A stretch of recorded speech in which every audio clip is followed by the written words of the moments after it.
Have you addressed the players yet, or does that come later? Later today. We have a team dinner at 5 o'clock, and I'll see our group really for the first time. What will your message be to them heading into this training camp and season? We'll talk about some of my pet peeves and our goals for the season, and really kind of give them a plan for how we plan to approach this year. So basically, it's an opportunity to really welcome the guys back and introduce some of the new players and new staff, and then kind of give them a roadmap as far as how we want to approach this season. Can you expand on pet peeves that you want them to address? Yeah, I think I've added one to the pet peeves. What are your pet peeves, or what are your concerns? I guess the question would be. No, one of my biggest pet peeve is we be on time. We be on time in everything that we do.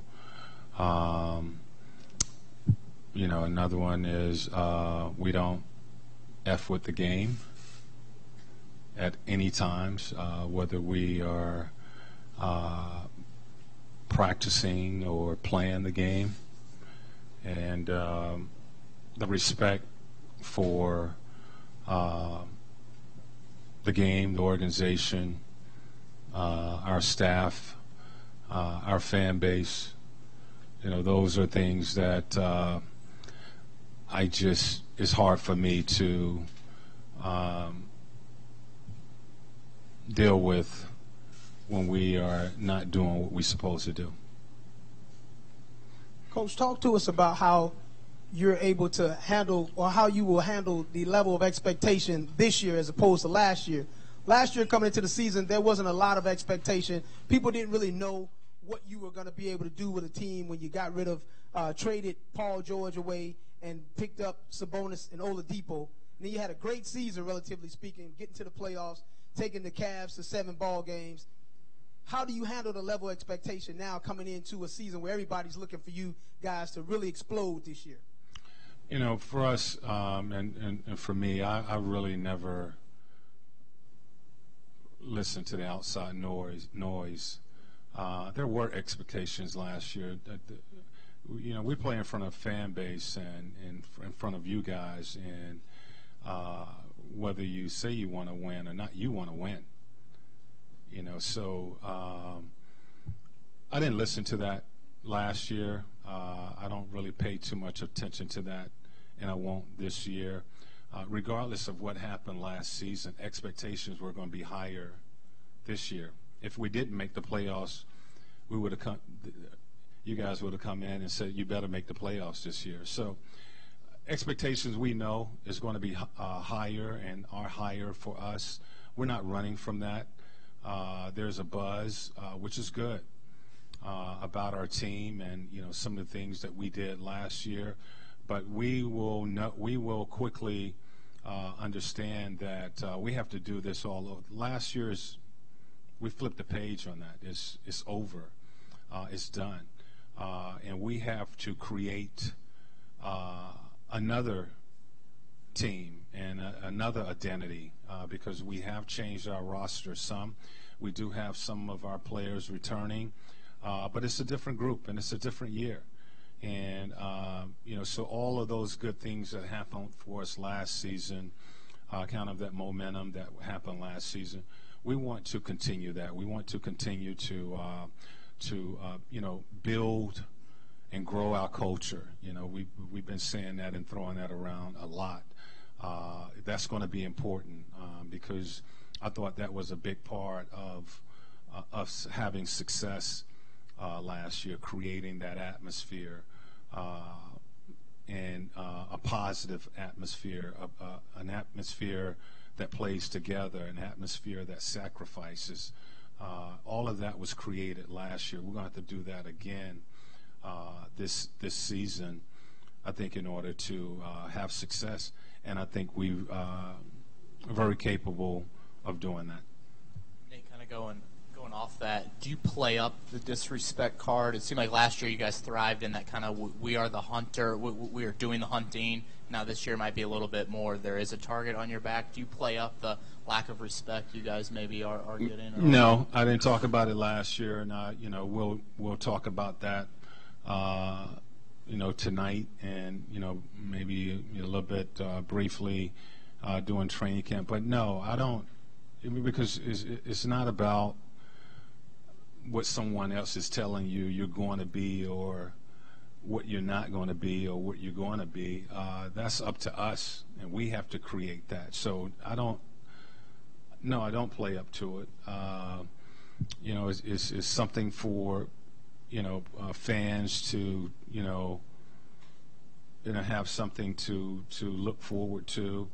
And all of that is great, but it'll be one day at a time for us, and one game at a time, that we go out and we do the things that is going to give us the best chance to win games, and playing hard and playing together, and making sure we bring that effort every single night and every day, every game we work to improve, is where my mind will be, and what I will be paying attention to. Coach, during the offseason, one of the things we talked to Doug McDermott about a week ago at the golf outing was that Victor brought all the guys to Miami to work out with him and just to hang out with him. He said he'd never been a part of something like that before. How beneficial is that to the team, and what does that say maybe about Vic's dedication to bringing this team together, like you said? I haven't seen that before either, but I thought it was great. And what was even more impressive about that is all of our guys showed up, except for Bogey, and Bogey was playing, getting ready for the national tournament in September. But all of our guys showed up to Miami, and they had a good 3-4 days down there working out and training, and enjoyed that moment. And I think that's important, because it's building the chemistry, and they started that with that mini camp, so to speak, in Miami. And those guys being able to police themselves, which is something that they did last year, they're able to communicate something like that and get it done and accomplish it and get work in. And I think that Victor understand how important it is for the team to be connected. And he told us about this in July, that he wanted to do it, and he talked with the players about coming in, and our free agents that we signed about coming down, and they all attended. And we sent. There were two coaches, two of our video guys to go down, but really for the coaches, I wanted us to stay away from that. That was a moment that in a time for them, and I thought it was important that they handle that on their own. You played at a high level as a point guard, collegiately and professionally, so you know exactly what it takes to be a point guard in this league. What did you see in Mr. Holiday prior to the draft that made you think, hey, this is a guy that we want to take if we get the opportunity? Well, our scouts and Kevin and Chad, they do a great job of watching these guys for years. I mean, they are watching these guys when they're in high school, and they follow them, and they're on our radar screen from, their high school days. Really, I only had a brief moment to study Aaron and what he was about. I've seen him, I think, a couple times play in college, but didn't know much about him or enough about him to draft him. So this was really our scouts and Kevin making that pick. What I can comment on is this summer and what I've noticed and seen since bringing him on board. He's a very mature kid. He's a very confident kid. He's very talented. And I think he's going to be a really good pro. He has that, whatever that is about him. And the fact that he has two brothers playing in the league already, you can see the maturity in him. You can see the confidence. He has a great family. His mother and father are very close. They're a very close-knit family. And, so they expect a lot out of him. He expects a lot out of himself. But he's going to be, I think, a very talented kid. Coach, congrats on the extension. Thank you. Yeah. LeBron moves to the West. How does that align with how this team's coming together and the timing that this culture is being put in place here? Okay, say that again. LeBron goes to the West. All right. Do you address it straight up with the team? Is that something you feel today? Does it feel different? I think everybody knows that he's gone, and I think all of us in the East are looking at there's an opportunity, and we are looking at the same thing, that there is an opportunity, but I think the East has to kind of be faceless, in the sense that we weren't just playing LeBron. And, even though he put us out the last 2 years, it's not about LeBron. It's about every game. And, who is the team in the East that will win it? And I don't, we know that Boston and there's some teams that are picked to do well, including ourselves, but I look at this as just it's faceless. There's not. But LeBron is gone, and what team is going to be the face of the East now? And we're sitting here looking at the fact that we have an opportunity, but the rest of the East is doing the same thing, and the rest of the East I'm sure they're very excited about the opportunity. Nate, in Summer League, you talked about how with LeBron going to the West, you guys would have more of an opportunity to run lineups with two big men on the court at the same time. And Pritchard has talked about playing Sabonis and Turner together for extended stretches. Do you guys feel like that's the way the conference and the league is headed, or is that about using your talent to really be as good as it can be this year? We'll take advantage of our guys and what they're capable of doing and the combinations that we can put out on the floor. But I do think that the East is going to change its style of play because LeBron really created, strange lineups and matchups, for everybody in the East. And I think a lot of teams were trying to build their team to be able to play that style or play against that group. I think you're gonna see more of the traditional power forward and center play. I don't know what Coach Lou will do. I tried to pick his brain up at the coaches' meetings, but I don't know what he will do with that combination gone. But I assume that Love will be more of a power forward than a spread forward. As he's played in the last few years with Cleveland. I think you will see him in the post a lot more than he was the last few years.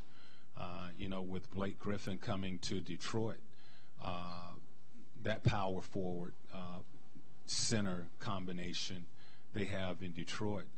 Up in Toronto, with Leonard coming up there and Ibaka being up there, they have a big lineup that they can put out on the floor. So I think you can, or I think you will see the East play more of the power forward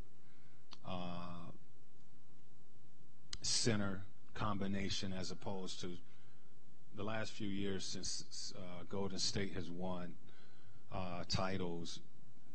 They played with a spread four, and I think the good thing about our team is we'll be able to adapt and play how we want to. If teams want to play small, we're capable. And last year we could do the same thing. We can play small. Thaddeus gives us that ability to be able to guard a smaller or spread four. If teams want to play big and just Embiid and playing him at the center and playing with a power forward, we are capable of playing two bigs, putting two bigs out on the floor with Domas and Miles or O'Quinn and one of those combinations. So we have that versatility to kind of play how we want to play, or if we want to match up with the team, we can do that as well. Nate, going off that a little bit, are there any specific things or improvements you want to see from Miles this year, or you expect to see? Well, we talked about at the beginning of last season, and it will be one of the main things we want to look to improve is rebounding. I just think we have to be a better rebounding team, and our bigs have gotten that message, at the end of last season, or really throughout the season, but certainly the end of last season. And it's just not it's just not big for us. It's got to be a collective effort that the entire team is focusing on becoming a better rebounding team. And I said this about a week ago at the golf outing, and then I really don't read a lot of the reports, but someone wrote about Golden State not being a good rebounding team, or somehow the percentages. Well, when you're shooting and scoring like that, you can afford to give up some rebounding. So that's one of the areas where I want to see us improve. Our bigs, our team do a better job of rebounding the ball. I think it's going to be important that once again we move the ball, and I want to get up and down. I do want to get up and down. I thought we started off last season nice tempo, scoring some points, and then we kind of slowed down towards the end of the season. And I think that happens.